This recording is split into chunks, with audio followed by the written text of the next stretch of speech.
There was a time when the CIA believed they could control a person's mind, erase memories, plant new ones, even turn someone into a weapon.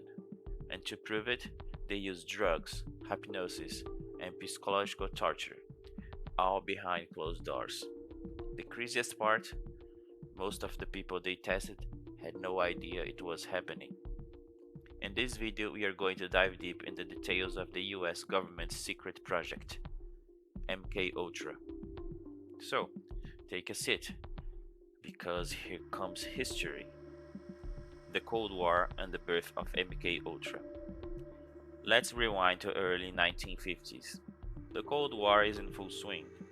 The United States and the Soviet Union are locked in silent battle, not just over weapons and space travel, but over information, power, and fear.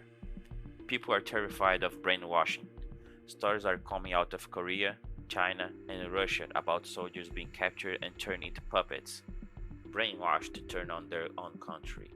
The CIA, they're not about to let that happen without fighting back. So, they launch a secret project, one so classified that even people inside the CIA don't know about the details. That project is MK Ultra, and trust me, things get weird really fast. What was MK Ultra?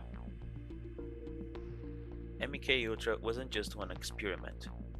It was a massive program, made up of over 150 sub-projects.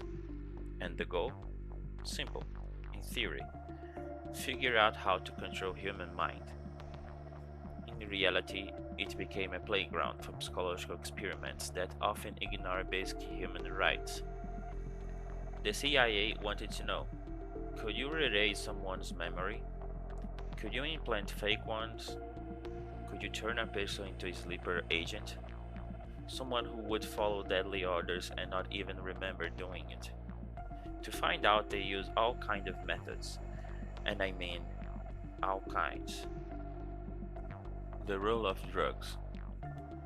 One of MK Ultra's favorite tools was LSD. Yeah, the psychedelic drug. The CIA thought that LSD might unlock the mind or make people more susceptible for suggestion. So they started dosing people. Some volunteered, most didn't. There were prisoners, mental patients, drug addicts, and even regular folks. People who had no idea they were part of a government experiment. In some cases, the researchers didn't even ask permission. They just slipped LSD into drinks or food and watched what happened. And it got worse. Some of the people being tested ended up traumatized. A few died.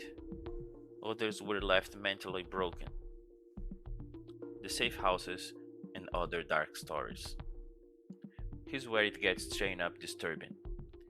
The CIA actually set up safe houses in cities like San Francisco and New York, where sex workers were paid to lure men inside. Once the target was in, they would be secret dosed with LSD. Behind a two-way mirror, the CIA agents would observe the man's reaction, like lab rabbits, only with no rules. This part of the project was called Operation Midnight Climax. Yes, that's a real name. Sounds like a bad spy movie. But again, all of it really happened. And then there's the story of a Frank Olson, a military scientist who was given LSD without his knowledge. Days later, he fell, or was pushed, from a hotel window in New York City. Officially, suicide. Unofficially, a lot of people, including his family, believe that there was more to that story. It's hard to believe this was all real. Secret experiments, hidden safe houses, people being drugged without consent. And honestly, this is just scratching the surface. If this is surprising you as much as it did me when I first learned about it, go ahead and drop a like. It helps more people uncover this weird piece of history. And tell me in the comments, had you ever heard of MK Ultra before now? Universities, hospitals, and hidden funding. Now here's something wild. Some of MK Ultra's experiments were done through universities and hospitals, institutions that had no idea that money was coming from the CIA. The agency used front organizations and fake names to fund research on things like hypnosis, sensory deprivation, and electroshock therapy. In places like Harvard, Stanford, and the McGill University in Canada, doctors thought they were doing groundbreaking psychological research, but in reality, they were part of something much darker. Patients would be kept in isolation, drugged for weeks, and subjected to repeated audio messages or disturbing stimuli. The goal was to break down the mind and rebuild it. One Canadian doctor, Ewan Cameron, became infamous for this. He used techniques on patients that erased their memories entirely. People came in with mild depression and left not even knowing who they were. Why the secrecy? Why so extreme? You might be wondering, why would the CIA go to such length? Well, they were desperate. The Cold War made people believe that anything was justified if the meant staying ahead of the enemy. Fear can make even smart people do reckless things. They wanted results, fast. And when people asked questions, the answer was always the same: national security. But those results, they never came. The CIA spent millions of dollars over 2 decades, tried hundreds of experiments, and they never found a reliable method of mind control. In the end, all they had were broken lives and a pile of secrets. The truth comes out. Kind of. So, how did people find out about MK Ultra? It all came crashing down in the 1970s. A reporter named Seymour Hersh started digging into CIA abuses. His work helped trigger a congressional investigation, led by Senator Frank Church. That's where the public first heard about MK Ultra. But here's the kicker.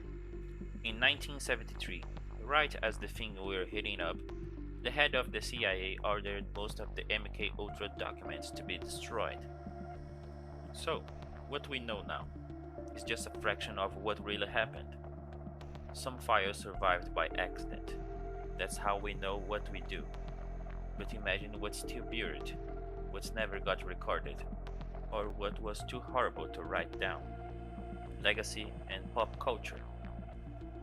Today, MK Ultra has become part of pop culture. You will see it referenced in shows like Stranger Things, in movies, in books. Conspiracy theorists run wild with it. And honestly, can you blame them? This was a real life government project where people were drugged, manipulated, and hurt, all in the name of science. And the scary part is not just about what happened back then, it's about the idea that something like this could happen again, hidden behind layers of secrecy and national defense. MK Ultra isn't just a story from the past, it's a reminder of how power, fear, and science can become dangerous mix when nobody's watching. MK Ultra may have ended decades ago, but its shadow still lingers in pop culture, in conspiracy theories, and maybe even in files we're never seen. There's still so much we don't know, and maybe that's exactly how they want it. If this story put you in, and you want more hidden chapters from history, hit that like button and subscribe to the channel. Got a strange event, secret project, or forgotten place you think we should cover next? Drop in the comments. I'm always reading. Thanks for watching. And just as you took the seat, now you took the story with you. Bye.